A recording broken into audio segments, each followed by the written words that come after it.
They need to be very careful. They're walking on thin ice right now. I want those ladies to make as much money as possible. I know they're doing some great things, but you can't overplay your hand. The WNBPA Executive Committee has been authorized to call a strike when necessary. But the reason this is blowing up right now isn't because fans suddenly got dramatic. It's because the conversation shifted from pay disputes to something way scarier: control.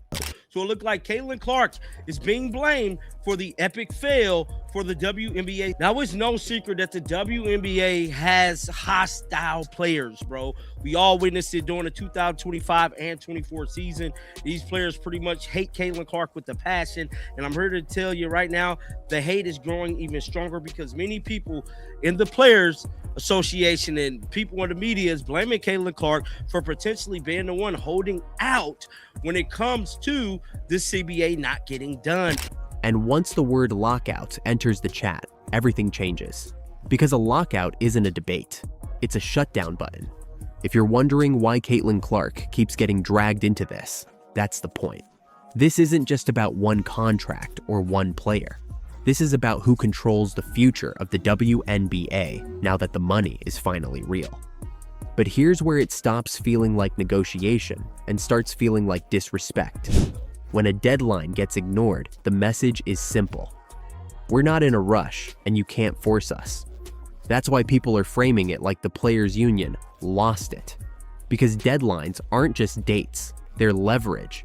If one side can ignore the clock with no consequences, the other side has only two options: fold or fight. Therefore, the tone online gets harsher. The language gets bigger. Crisis. Chaos. Breaking. Because everyone knows what happens next in sports labor fights. The story doesn't cool down, it escalates. But the part that makes this go truly viral is when Caitlin's name starts showing up in the middle of it. But listen closely to how people are talking about this. For people to be blaming Caitlin Clark is beyond sinister to me. How could you blame somebody that helped lifted all the boats, helped pretty much get y'all this $2 billion media rights deal, and then turn around and blame her for the things that is happening with the WNBA, blaming the fans that came, blaming everything. But to me, it's looking like they could be using Caitlin Clark as a scapegoat for this situation not getting done. It's not just players versus owners anymore. It's the league's biggest asset is now part of the leverage. And whether you love Caitlin Clark or you're sick of hearing her name, you can't deny the reality. She moves attention, tickets, ratings, and headlines.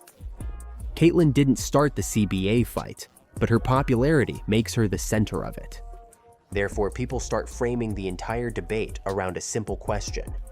Is the league building a future where stars like Caitlin get protected and marketed properly? Or is it building a future where everyone gets treated the same, even if the numbers are not the same? And that's where the tension gets ugly, because both sides can make a case. Players want fairness and stability. Owners want control and cost certainty. But the internet only wants one thing: a villain. But then the story flips again, because suddenly it's not abstract. It's not the league and the union. It becomes a real person with a real name.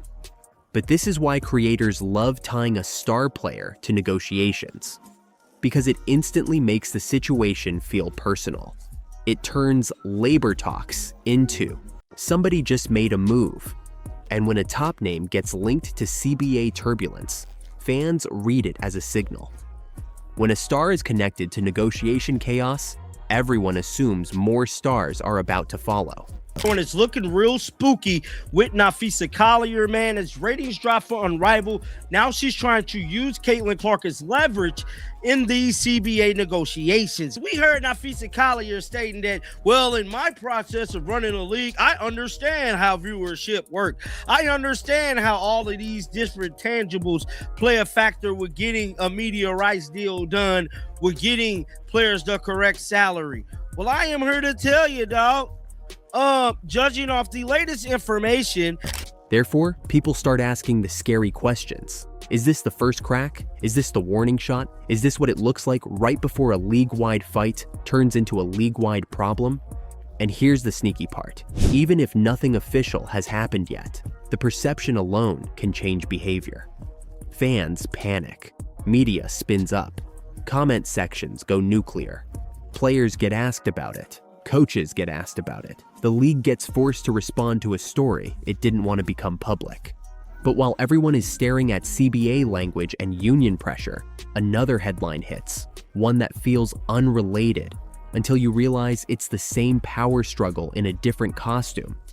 But this is where the conflict stops living in meeting rooms and starts living in public optics.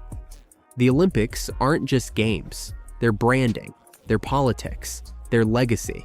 And when a story gets framed as the commissioner is furious and a coach won't let Caitlyn join, it's doing something very specific. It's telling the audience there's a closed door and somebody is guarding it. Feel like the players have lost sense of reality a little bit, because imagine putting up a rat that a lot of unions do when it comes to like schools, construction companies, people that are making a lot less than the kind of money that the WNBA players are making. They got offered a max salary of over $1 million. Their max salary last year was $250,000, and now it's over $1 million. And then on top of that, the average salary is around $500,000. And then you're putting a rat out in public display. I don't know. I feel like you've lost sense of reality a little bit. That's not the real world. The real world does not want to hear constantly about millionaires' problems. When people believe Caitlyn is being blocked from a bigger stage, it doesn't feel like strategy. It feels like sabotage. Therefore, the narrative turns from CBA negotiations into they're controlling access. And that's why the outrage travels faster than facts, because you don't need every detail to feel the emotion of it. It hits the same nerve as every Caitlyn controversy. Is the league benefiting from her while also trying to limit her? But now we get to the cleanest proof point. The one that makes all of this feel less like opinion and more like math. But this is the reason Caitlyn's name keeps getting used like gasoline. Because when she isn't attached, the numbers can tell a different story. And when the numbers drop, people don't interpret it as normal audience fluctuation. They interpret it as a verdict. If ratings tank when Caitlyn isn't involved, it tells everyone who the attention really follows. Therefore, this becomes the final evidence that fuels every other headline. Owners leverage it, players argue against it, fans weaponize it, and creators turn it into a simple, viral message. See, this is what happens without her. But here's the part most people miss. All 6 stories are the same story. They're not random headlines. They're not separate dramas. They're different camera angles of one fight. The league is trying to grow up fast, and everyone wants to control what happens next. But you can't have a league that depends on one megastar for attention, while also pretending that star doesn't change the economics. Therefore, Caitlyn Clark becomes the symbol in the middle, whether she asked for it or not. To one side, she's the proof the league is finally worth more. To the other side, she's the excuse owners will use to justify decisions that don't help the players as a whole. And to the internet, she's the character that makes every complicated negotiation feel like a movie. The WNBA isn't fighting about Caitlyn Clark's talent. It's fighting about what her attention is worth and who gets to decide. That's why lockout is being whispered. That's why deadline ignored feels like a slap. That's why star players get pulled in. That's why Olympic access becomes a battlefield. And that's why unrivaled ratings become a weapon. But the scariest part is what happens next. Because once both sides realize Caitlyn's popularity is leverage, the negotiations stop being about numbers on paper. They become about public pressure, about optics, about who can win the audience. If you were an opposing coach game planning to stop Caitlyn Clark, what would you do? Pray. Clark. Wow! You bet! From beyond the logo! And a little point afterwards.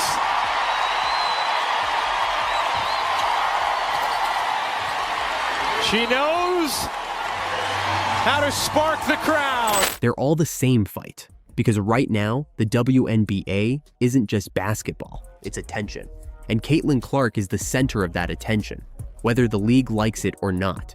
So I'm going to run through the biggest narratives exploding online, one by one, and connect the dots. You'll see why this isn't random drama. It's a power struggle.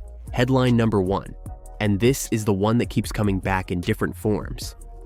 Team USA didn't want Caitlin Clark on the Olympic stage. Now, people online exaggerate this as banned or blacklisted, but the emotional point is the same. Fans look at Caitlin and think, that's the face of women's basketball. So when she's not on the biggest roster, the public doesn't treat it like a normal basketball decision. They treat it like politics. And the problem with that is simple.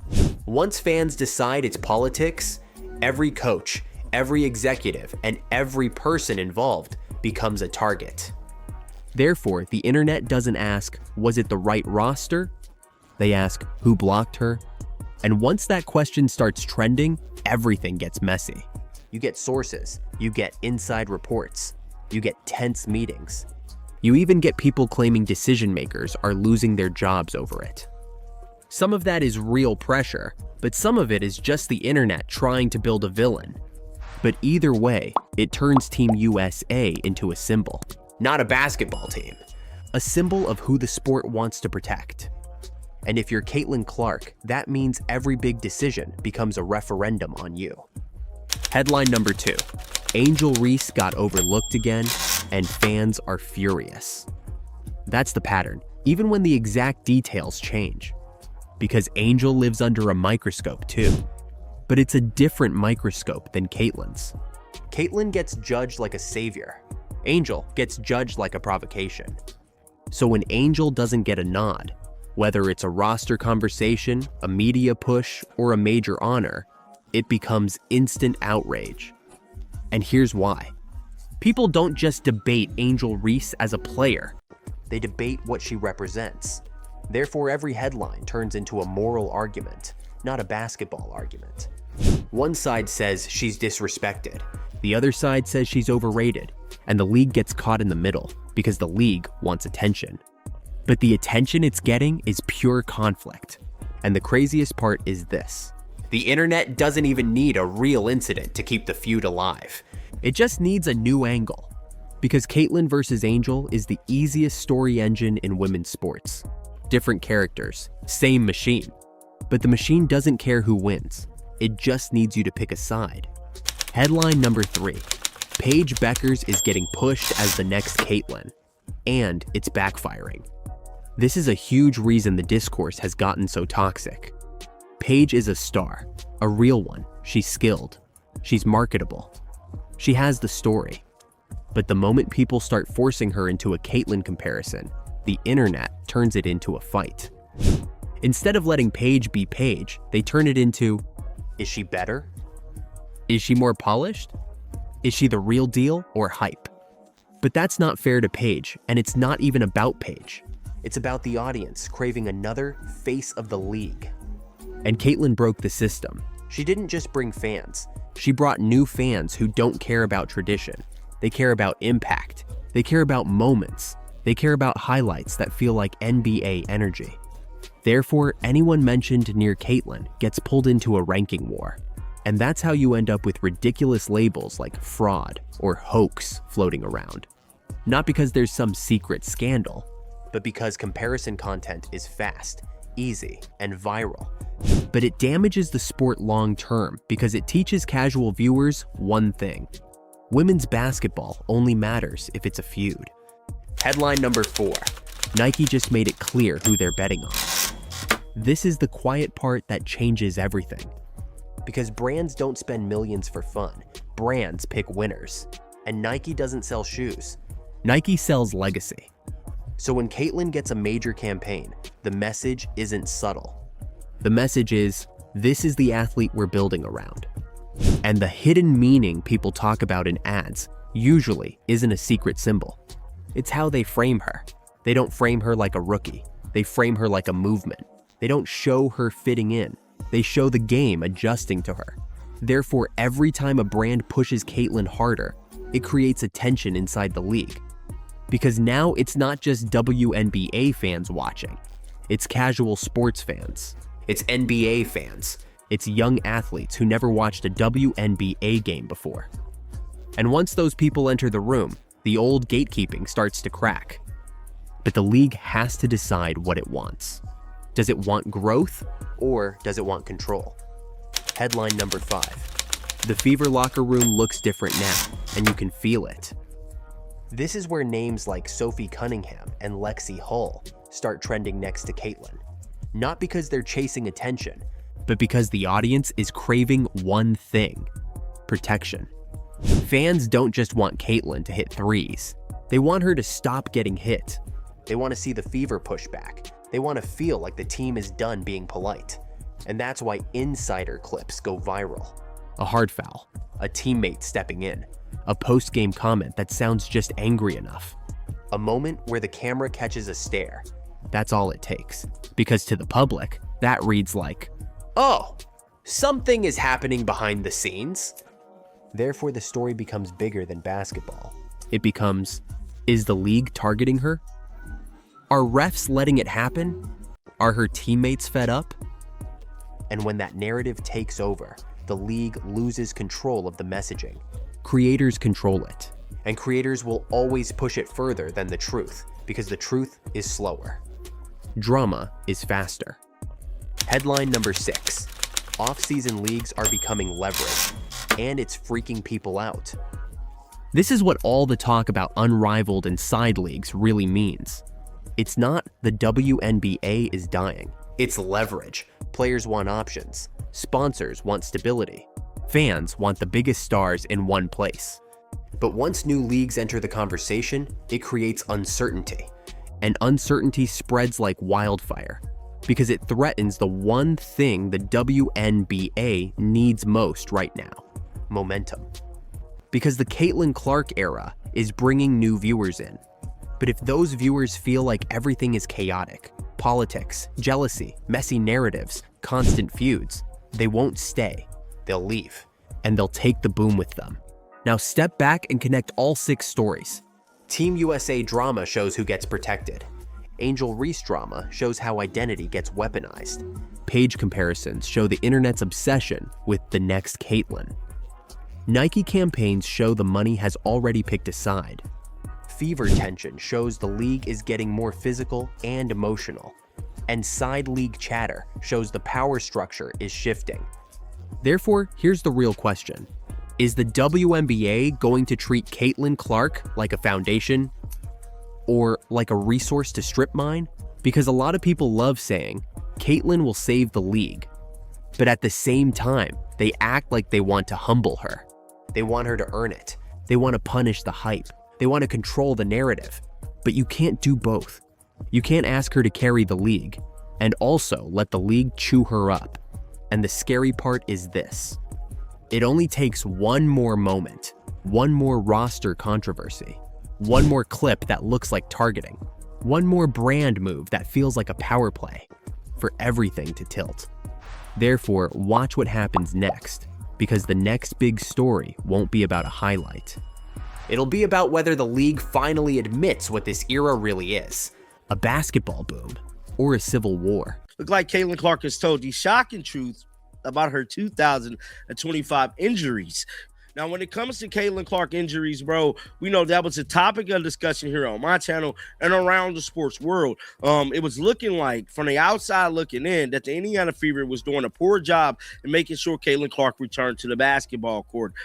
We've seen Scott Atkins get into some hot water over an alleged ankle injury. Caitlin Clark just broke her silence in a Kelsey interview, and she did not dodge the big topics. On New Heights with Jason and Travis Kelsey, the Indiana Fever star finally talked about what fans keep asking for: her signature shoe, the injury year, Team USA, and why her next chapter feels different. Hey, Caitlin Clark closing out the year on the New Heights podcast with Jason Kelsey and Travis Kelsey gives us some insight, some information on what the holdup could have been for Caitlin Clark's signature shoe to come out. She's talking about a specific new technology that they are implementing in the shoe, the first to be done in a basketball shoe. She also talked about some things that she's looking forward to as far as collaborations go. This was not a fluffy podcast stop. Caitlin gave real answers, but she also left a few open loops on purpose, especially about what is inside her shoe. So let's walk through what she revealed and why it matters. Also, we have somebody known to probably everybody in the country at this point. Caitlin Clark is here, making her second appearance on the podcast. New Heights introduces her like it is a main event, and Caitlin matches the energy. They bring up the Nike ad first. Let's get back to Nike though. I gotta ask some questions because I'm such a huge sneaker fan.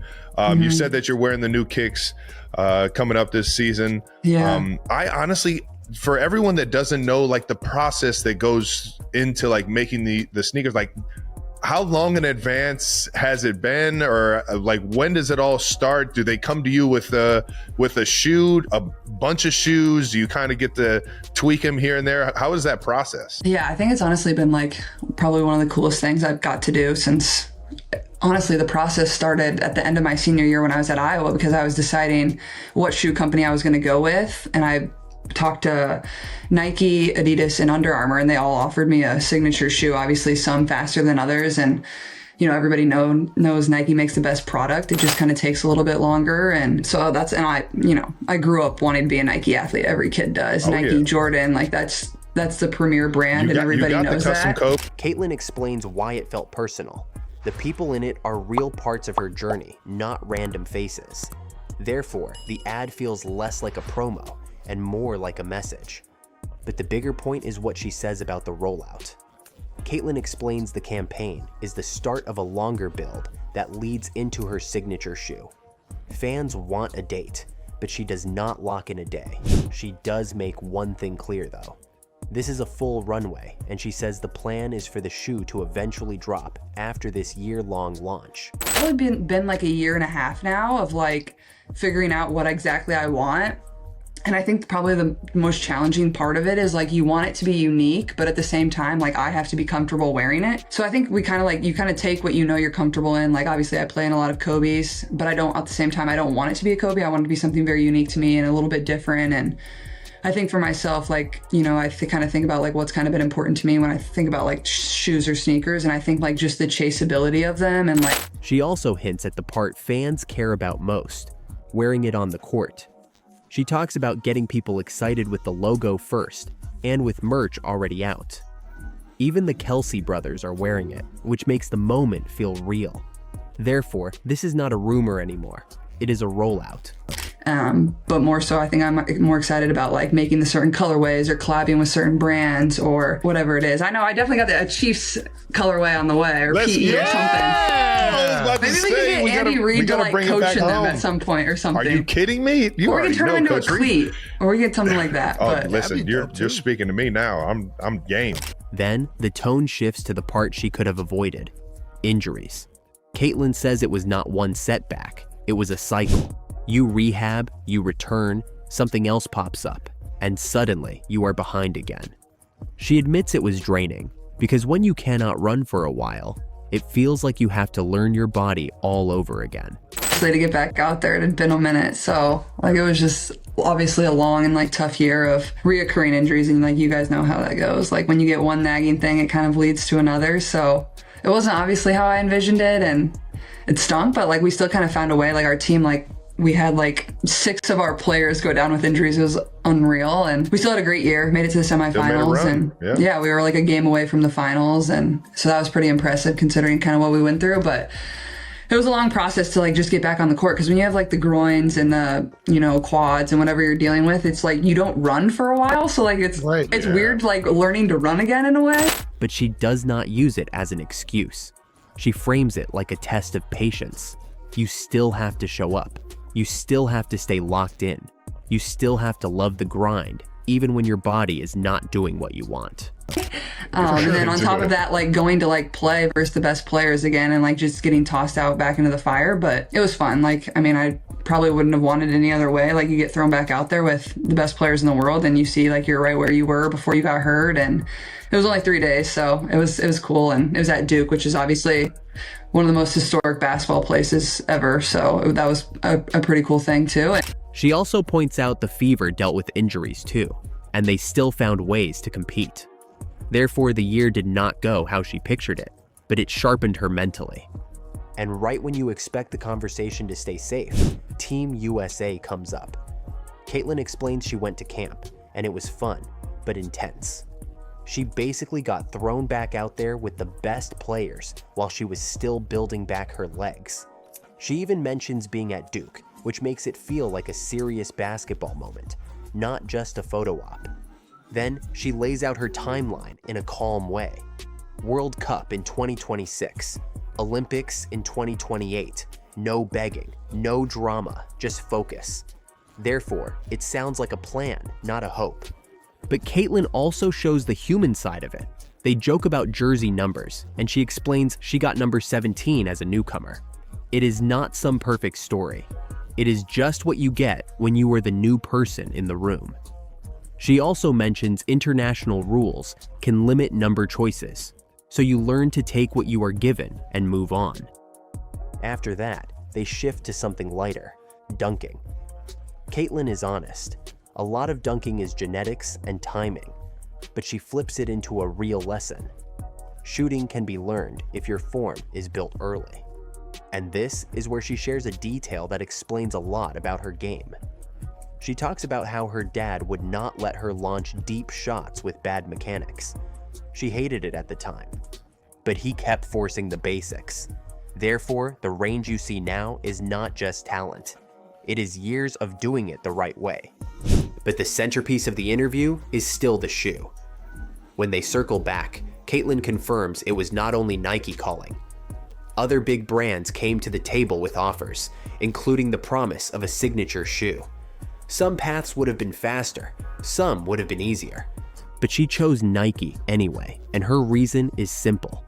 She believes Nike makes the best basketball shoe, and she wants the best product, not the fastest headline. Therefore, she was willing to wait, even if fans got impatient. Then, she adds the identity piece. Caitlin says she plays in certain Kobe models, but she does not want her shoe to feel like a copy of someone else. She wants it to feel like her, but still perform at the highest level. Because a signature shoe is not just a logo. It has to work when you are sprinting, stopping, cutting, and landing for 40 minutes. And now, we get the biggest tease. Caitlin says comfort has been a huge part of the process, because she knows exactly what she needs on court. She even says she needs that technology everywhere, not just in one small part of the shoe. But the wild part is what she teases next. The technology going into her shoe is something Nike has never put into a basketball shoe before. She will not say what it is yet, but she explains why that detail matters. Some fans do not just buy shoes, they study them. She brings up how people will cut shoes open just to see what is inside. Therefore, she knows the hoop world is going to obsess over this thing the second it drops. So what did Caitlin really do on the Kelsey podcast? She set expectations. She told fans the shoe is coming, but it is being built the right way.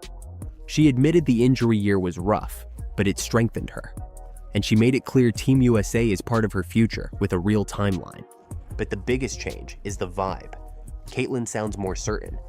Therefore, this next chapter is not about proving she belongs. It is about building something that lasts. If you are still watching, comment New Heights.